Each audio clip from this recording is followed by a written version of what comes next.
What time is it? It's gardening time. And it is week 3. And instead of starting outside, we're going to kind of take a peek here at our little seed bed. What we've got going on here was an aji, piquino, savory, Thai chili pepper, and Thai basil, and kabocha. And as you can see, not much action over here from our last seed swap. These little plots here probably going to go bye-bye, but the savory and the Thais doing well. We did have one of the kabocha that sprouted, and that's out there. But we've had a pretty good harvest. I mean, this doesn't totally represent what we've had, but from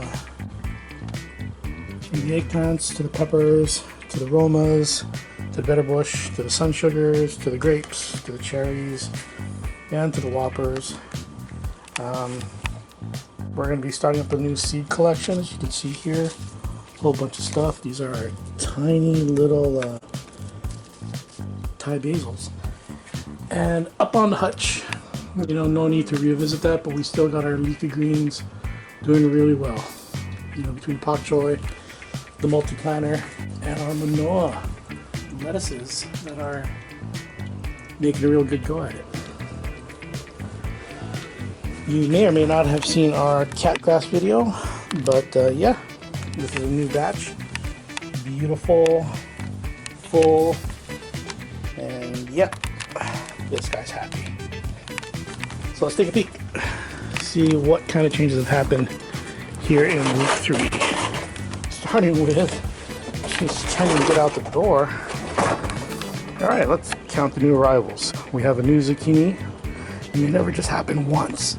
They happen in pairs because it actually is a lot easier to pollinate them when you do hand pollination.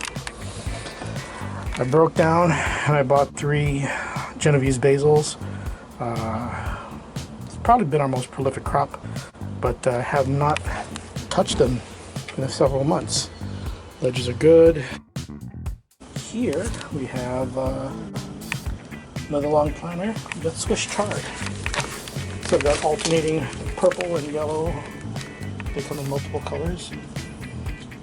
So this will join the leafy ledges when our pak choi goes the way of the dodo, but the pak choi does not seem to want to give up, and I'm not going to kill it. We have moved 3 of our peppers from Pepper Place and have moved up 3 of the pimento dolces into their spots. So we're going to give these guys a chance because they're kind of still sort of alive. They'll hold their spots. This is our azalea. Some good growth there. We've got our first blossom from the okra. That'll be a fruit. Kind of early, but I'm okay with that. Lily koi, these are the purples that we grew from seed, are now at the 4-foot mark, which is amazing. I don't care what anybody says. And most importantly, as promised, we have our tomato roll. So starting with the left, we have our sun sugars. We've got the grapes, got the 2 cherries, and then the 2 bitterbush. So 1, 2, 3, 4, 5, 6. 6 tomatoes, and a recently re-braced sweet potato, Okinawan sweet potato plant. I got 4 shoots active in that 7-gallon pot, so it's probably within a couple of weeks we're going to take a peek and see what's working. Another big change, as you can see here, nope, those aren't a practical joke, but that's protection.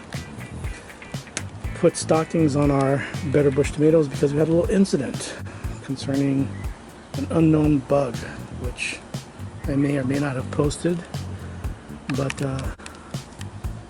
just recently harvested our tomatoes, but they're still giving up a ton of fruit, and I'm talking a lot of fruit.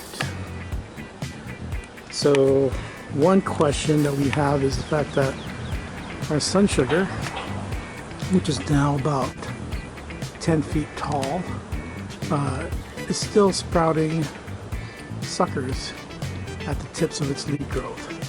So it started off really well, and it's still doing great with single stem and side shoots, 2 of them. But the single first stem has now turned into 3, maybe 4 up top. So this guy's gonna get top heavy, and I'm probably gonna have to chop the top sometime soon. Dealing with some, I believe, our spider mite issues with our red grape over here. Yeah, I still have the tag there. Look at that, red grape. But this guy's gonna do well. I'm gonna spray it down with some oil tomorrow, and I think it'll be fine, especially since I can reach even the tip tops over there. I kind of like that. Also, as promised, we have moved kabocha, which is at about the 2-foot level, which is amazing because there's 3 in this one 5-gallon pot. I know, not supposed to do that. Ooh, little breeze.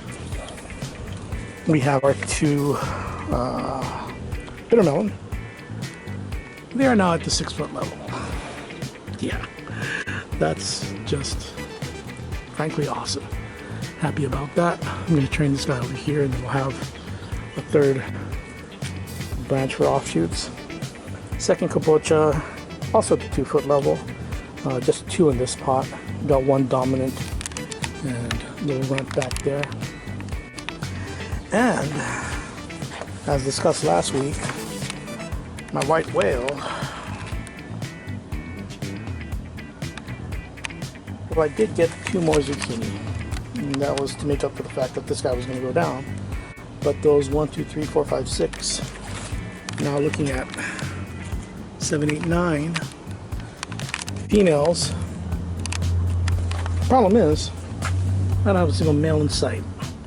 So you're not pollinated. I'm not sure you're pollinated. You're definitely not getting pollinated, and I don't see anything in your future. So now you see why when you grow zucchini, you probably want to take 2 at a time. We did have a beautiful male flower that was about to pop, but that got blown off with a windstorm. Speaking of things that should pop, still have the Roma, still have the Whopper. I've got 1, 2, 3, 4, 5, 6, 7, 8, 9. Got about 10 fruits on the Whopper. I mean, the Roma. And 1, 2, 3, 4, 5, 6, 7, 8. 6 on the Whopper. But a ton of new growth here. So I'm thinking tomorrow might be end of Roma, possible end of Whopper, but that new growth, man, so encouraging. We'll see.